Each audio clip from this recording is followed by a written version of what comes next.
नमस्कार, मी गौरी आणि हे आहे आपलं मराठी युट्यूब चॅनल अमेरिकेचा. आठवतं आपण गप्पांचे व्हिडिओज करायचो.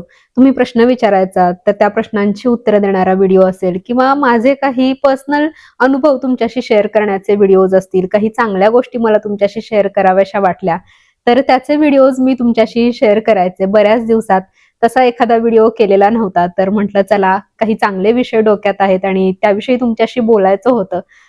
तर आज तोच व्हिडिओ करूयात, म्हणून आज खास गप्पांचा व्हिडिओच आपण याला म्हणूयात, तर तो तुमच्यासाठी. आपल्या अशा काही सवयी असतात ना, की ज्या आपल्याला लागण्यासाठी बरीच वर्ष जावी लागतात. पहिल्यांदा आयुष्यात आपण त्या खूप चुका केलेल्या असतात, चुकांमधून शिकलेलो असतो. त्या चांगल्या गोष्टी म्हणून आत्मसात करण्याचा प्रयत्न करत असतो, पण त्याचं सवयीत रूपांतर व्हायला मात्र बरेच दिवस लागतात. पण मला जेव्हापासून कळायला लागलं तेव्हापासून मी काही गोष्टी सोडून दिल्या आणि सोडून म्हणजे त्या कायमच्या सोडून दिल्या. अशा काही चांगल्या गोष्टी आज मला तुमच्याशी शेअर करायच्या आहेत. आता त्या माझ्या सवयी झालेल्या आहेत म्हणून मला तुमच्याशी त्या शेअर कराव्याशा वाटतात. माणूस म्हटलं की कुठलाच माणूस जगातला हा परिपूर्ण नसतो. माझ्या माझ्या तर वाईट सवयी खूप आहेत आणि याची मला सुद्धा जाणीव आहे. पण आपण शक्यतो अ, शक्य तेवढ्या वाईट सवयी कमी करण्यासाठी आणि चांगल्या सवयी वाढवण्यासाठीच नेहमी प्रयत्न करत असतो. तर म्हटलं आपल्या परिवारामध्ये माझ्या मताशी सहमत असणारे किंवा तुमच्या सुद्धा जर या सवयी असतील आणि याच्यापेक्षा आणखीन काही जर चांगल्या सवयी असतील की ज्या तुमच्या अनुभवातून तुम्ही स्वतःला लावून घेतलेल्या आहेत, तर त्या मला कमेंटमध्ये तुम्ही नक्की सांगा.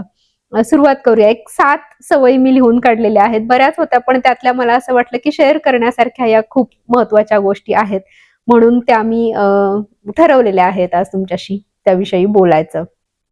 पहिली गोष्ट म्हणजे ज्यावेळी आम्ही इकडे आलो 2019 मध्ये, तर आसपास बघितलं तर जगभरातल्या सगळ्या वंशांचे, सगळ्या जाती धर्माचे आणि सगळ्या वर्णांचे म्हणूयात आपण माणसं आजूबाजूला होती, आता सुद्धा आहेत.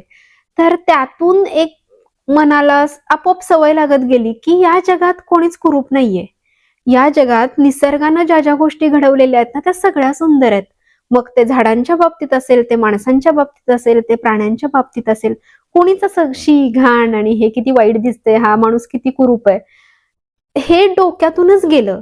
आधी कॉलेजमध्ये असताना वगैरे आपलं नाही का असे समज असतात, ही काळी आहे, ही सावळीच आहे किंवा ही गोरी आहे पण हिचं नाकच चांगलं नाहीये.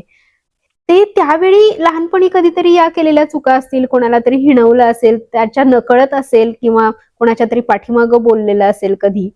तर हे सगळं डोक्यातून ना एका क्षणात निघून गेलं. त्याचं कारणच असं, की इतक्या प्रकारची माणसं रोज आजूबाजूला दिसायला लागली आणि सगळी छान वाटायला लागली. जोपर्यंत तो माणूस म्हणून चांगला आहे ना, तो कुठलंही वाईट कृत्य जोपर्यंत करत नाही ना, तोपर्यंत प्रत्येक माणसं ही चांगलीच असतात. हे एक मनात आपोआप ठसलं. त्यामुळं आता कुणीही आफ्रिकन माणसं बघितली किंवा आपल्यापेक्षा वेगळं दिसणारं कोणी बघितलं ना, तर ते जज करण्याची जी विचार असतात ना, तर ते जजिंग अजिबात डोक्यात येत नाही. हा एक माणूस आहे जो आपल्यासारखाच आहे. आपल्यासारखे हातपाय, नाक, डोळा सगळे अवयव असणारा, आपल्यासारख्याच भावभावना असणारा हा एक फक्त माणूस आहे. एवढंच डोक्यात येतं. त्यामुळं बॉडी शेमिंग आणि हा वाईट, तो चांगला, हा ह्याच्यापेक्षा भारी दिसतो, भारी दिसणं-बिसणं हे डोक्यातूनच या कॉन्सेप्ट गेलेले आहेत खरं सांगायचं तर. असं वाटतं की सगळे सारख्या प्रमाणात सुंदर आहेत. प्रत्येक जण आपापल्या ठिकाणी सुंदरच आहे. दुसरी गोष्ट, भांडणापेक्षा ना आता शांतता खूप महत्वाची वाटते.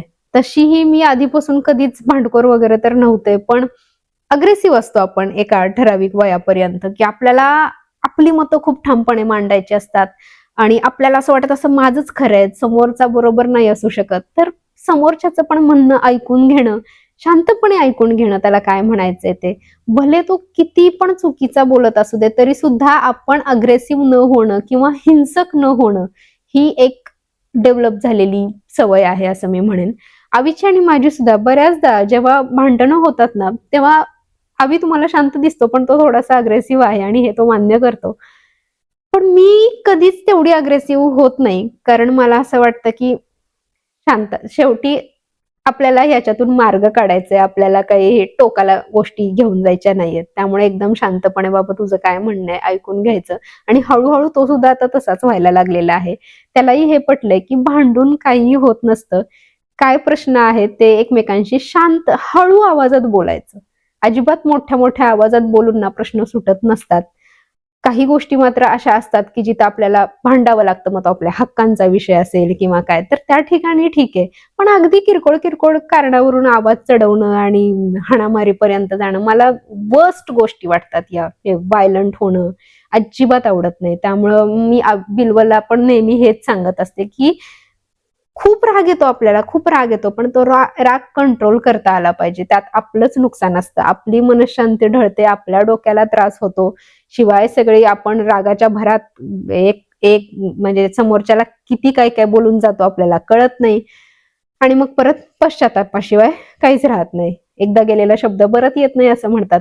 त्यामुळे शांततेत जेवढं कमीत कमी बोलून ते भांडण सोडवता येईल तेवढा प्रयत्न करणं, ही एक दुसरी सवय. तिसरी गोष्ट वक्तशीरपणा. हा हळूहळू डेव्हलप झाला असं मी म्हणणार नाही, कारण तो खूप लहानपणापासून आईनं शिकवलेला आहे. मम्मी पप्पा दोघांची पण अशी सवय की आपण 5 मिनिटं आधी पोहोचायचं, ही वेळ आपल्याला दिलेली आहे ना एखाद्या ठिकाणी, मग ते किती पण अनौपचारिक कार्यक्रम असू देत, अनौपचारिक भेटीगाठी असू देत, असं नाही की फक्त ऑफिशियल काही कामांसाठी. कोणीतरी आपल्याला वेळ दिलेली असती आणि आपल्यासाठी वेळ राखून ठेवलेली असती, तर त्याचा आदर करता आला पाहिजे. सांगितलंय ना की आपण 5ला येऊ, तर आपण 5ला 5 कमी असतानाच तिथं हजर पाहिजे, हे आईने नेहमी शिकवलेलं होतं. त्यामुळं ही सवय लागण्यासाठी काही फार कष्ट घ्यावे लागले नाहीत, तर ती आपोआप लागली. इथं सुद्धा आम्ही कितीतरी वेळा ट्रिप प्लॅन करताना ठरवलेलं असायचं की सकाळी 6 वाजता घरातून निघायचो, आणि आमची सगळी मित्रमंडळी 6 वाजता स्वतःच्या गाड्यांमध्ये आवरून तयार असायची लहान मुलांसहित. त्यामुळं अख्खा आमचा जो ग्रुप होता ना, तो हे तत्व फॉलो करणारा होता. आणि जे मला सगळ्यात महत्वाचं वाटतं, मी अशी खूप माणसं बघितली आहेत की आलो 5 मिनिटात म्हणायचं, आलो 10 मिनिटात म्हणायचं, 1 तास झाला तरी पत्ता नाही, 1.5 तास झाला तरी पत्ता नाही. समोरचा माणूस वाट बघून कंटाळणार, अजिबात आवडत नाहीत मला. या गोष्टींचा खूप राग आहे. अजून एक सवय जी ती सुद्धा अशीच लहानपणापासून लागली, ते म्हणजे जेवण अजिबात वाया घालवायचं नाही. म्हणजे आपण फक्त वाचतो, ऐकतो, आपण कधी ते अनुभवलेलं नसतं की उपाशी पोटी झोपणं काय असतं. कितीतरी माणसं अशी आहेत की ज्यांना 2 वेळचं खायला मिळत नाही, आणि प्रत्येक वेळी जेवण वाढून घेत असताना माझ्या डोक्यात हाच विचार येतो की आपण आपल्याला लागणाऱ्या तेवढंच घ्यायचं. कुठेही बाहेर लग्न समारंभात गेलो म्हणा, कार्यक्रमाला गेलो तरी, आणि घरात सुद्धा शिजवायचं पण इतकंच की जे आपल्या तिघांच्या कुटुंबाला व्यवस्थित पुरतं. आपल्याला अंदाज आलेले असतात की हा ह्याची भूक एवढी असते, हा माणूस एवढं खातो, तर त्या हिशोबानंच ते सगळं जेवण स्वयंपाक करायचा. मग जास्तच स्वयंपाक झाला, आता शिल्लकच राहिला, मग आता 2 दिवस शिळच खायला लागतंय, असं माझ्या बाबतीत खरंच कधी झालेलं नाहीये.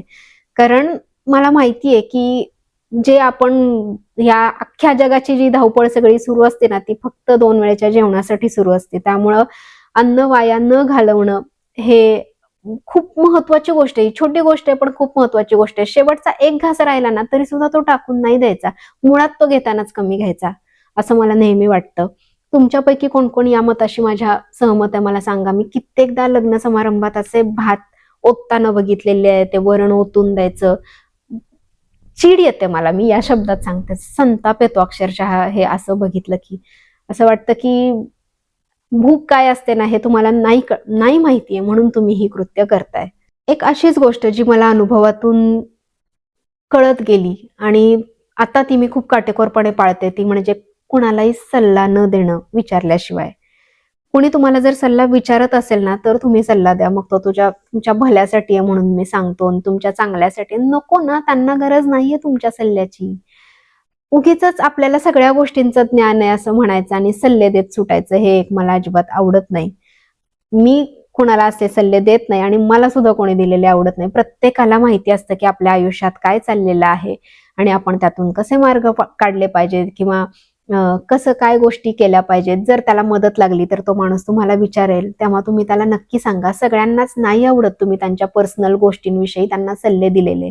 त्यामुळं कुणालाही सल्ला न देणं, त्याच्याच बरोबरीनं खाजगी गोष्टींची अजिबात चर्चा नाही करायची. तुम्ही नवीन कोणाला भेटलाय, किंवा जास्त कोणी तुमच्या खूप जवळचे मित्रमैत्रिणी पण नाहीयेत ते, आणि तरी तुम्ही खोदून खोदून एखादी खाजगी गोष्ट त्यांच्या घरातली विचारताय, हे पण खूप चुकीचं वाटतं मला. नसतात शेअर करायच्या ना माणसांना त्यांच्या गोष्टी, तर तुम्ही काय इंटरेस्ट दाखवता एखाद्याच्या आयुष्यात. प्रत्येकाचं असं आपलं आपलं आयुष्य असतं आणि त्याला ते जपायचं असतं. त्याला नसतं त्याचा बाजार मांडायचा किंवा नसतो चार चौघात सांगायचं किंवा तुम्ही तेवढे विश्वासू आहात असं त्याला नसेल वाटत म्हणून तो नसेल सांगत. पण म्हणून आपणच सारखं त्याला विचारत राहणं हे खूप चुकीचं आहे आणि अशी अपेक्षा करणं की या माणसानं मला सगळं सांगितलंच पाहिजे. आणि ह्याच्याच सोबतीला अजून एक गोष्ट ती म्हणजे पगार कोणाचा विचारायचा नाही. ही गोष्ट सुद्धा मी अनुभवातून शिकले असं मी म्हणेन.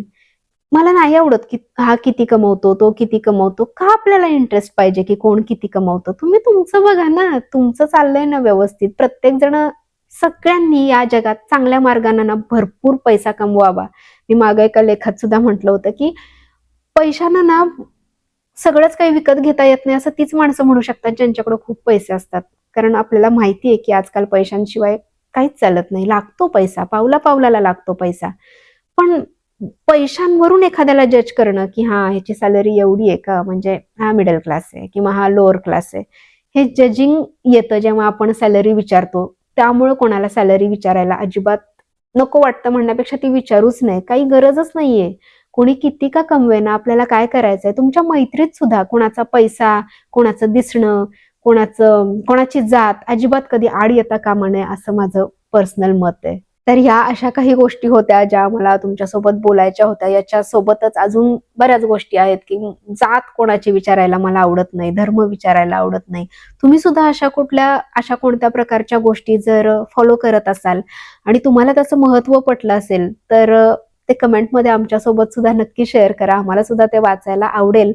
आमच्या त्या सवयी नसतील तर त्या तशा सवयी आम्हाला स्वतःला लावून घ्यायला सुद्धा आवडतील. तर हा एक सहज कॅज्युअल बसल्या-बसल्या केलेला गप्पांचा व्हिडिओ होता. तुम्हाला आवडला का आजचा व्हिडिओ? कमेंटमध्ये नक्की सांगा. भेटत राहू अशा छान-छान व्हिडिओज सहित. बाय.